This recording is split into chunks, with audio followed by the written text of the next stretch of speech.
Hi friends, the title of the paper is Quantum Mechanics 1 BSc Physics 5th semester. Today's topic is Failure of Classical Physics.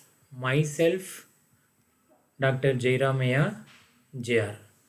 The objective of the sessions to reveal quantum mechanics for photoelectric effect, Compton effect, and specific heat of solids. Today's sessions Today's session outcomes. Light behaves as a particle nature, necessity of quantum mechanics.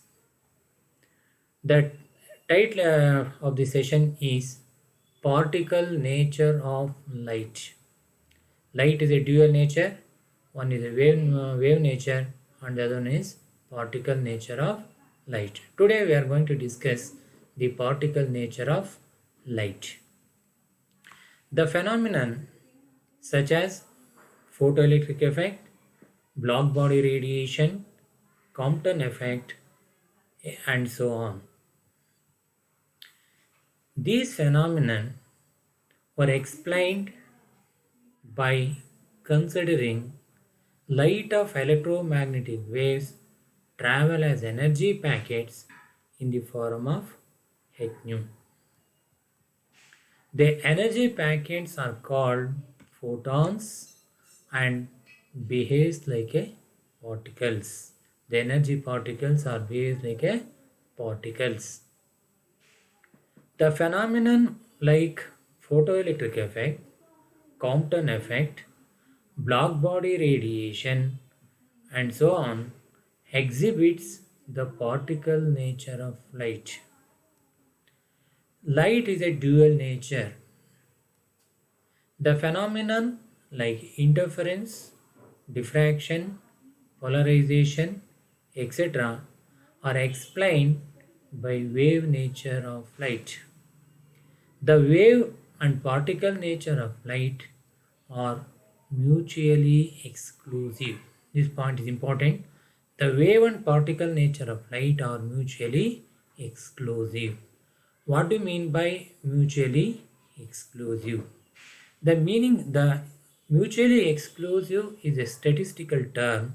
It means two events cannot be occurred at the same time by the same object.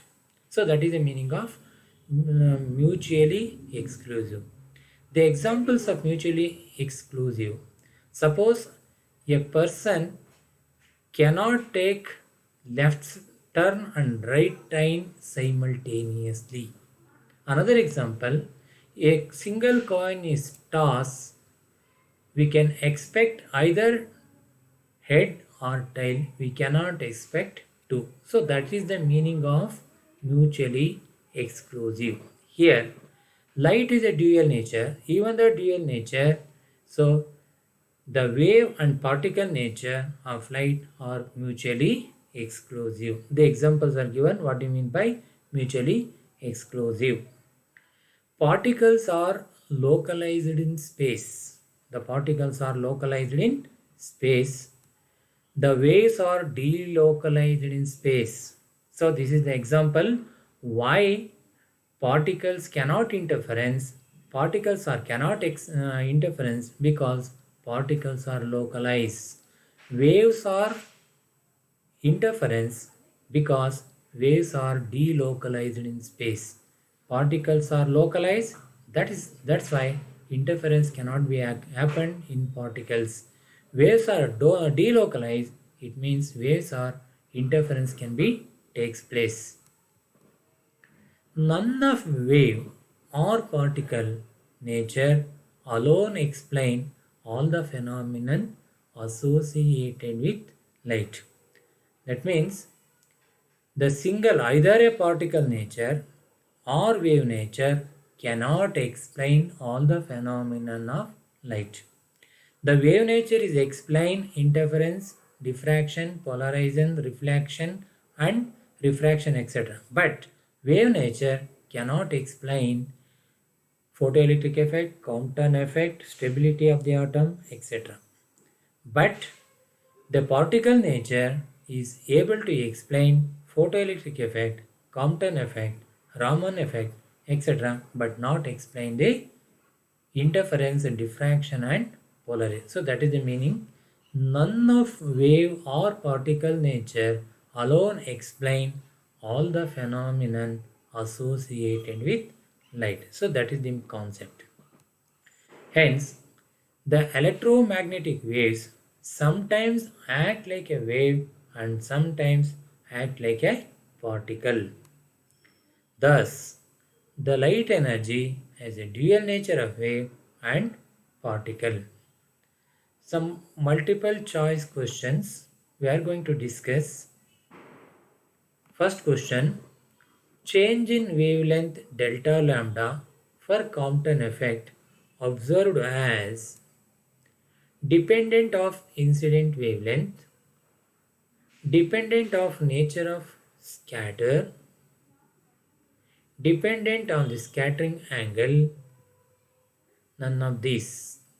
So we are look these options. Among all the options, the suitable or correct option is change in wavelength for Compton effect observed as dependent on the scattering angle, cosecant to the power of 4 theta by 2. So that is the dependent on scattering angle. Next question, Compton scattering is dash. Delta lambda is equal to C upon m naught h into 1 minus cos theta. Second option, delta lambda is equal to h upon m naught c into 1 minus cos theta. Third option, delta lambda equals h over m naught c into 1 plus cos theta. The last option, delta lambda is equal to m naught divided by hc into 1 minus cos theta. Here, delta lambda is change in wavelength in Compton scattering. C is the velocity of light. M naught is a rest mass of the particle electron. H is a Planck constant and theta is a scattering angle. So upon this one, the exact correct answer is the Compton scattering formula is H upon m naught c into 1 minus cos theta is the right answer. Next question. Compton scattering is for the development of, options are molecular theory, quantum mechanics, thermodynamics, none of these. Among these options, Compton scattering is the development of quantum mechanics. Option B is the correct one. Next question, particles can be dash. Interference, diffraction, both interference and diffraction, none of these. So particles are localized. When particles are localized, interference cannot be takes place. So particles can be localized, diffraction can be takes place. So therefore, the correct option is diffraction. Particles can be diffraction. Next question, Compton scattering delta lambda is maximum for, Compton scattering is maximum for theta equals 90 degree, theta equals 135 degree, and theta equals 180 degree, and theta is equal to 225 degree. So the given formula, Compton shift delta lambda is equal to h over m naught c into 1 minus cos theta.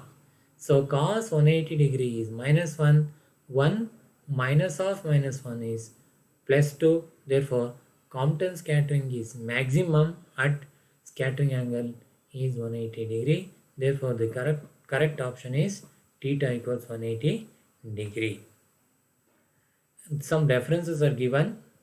So, A.K. Upadhyaya, IK International Publishing House, second textbook R. Murugesan, S. Chandan Company. Thank you.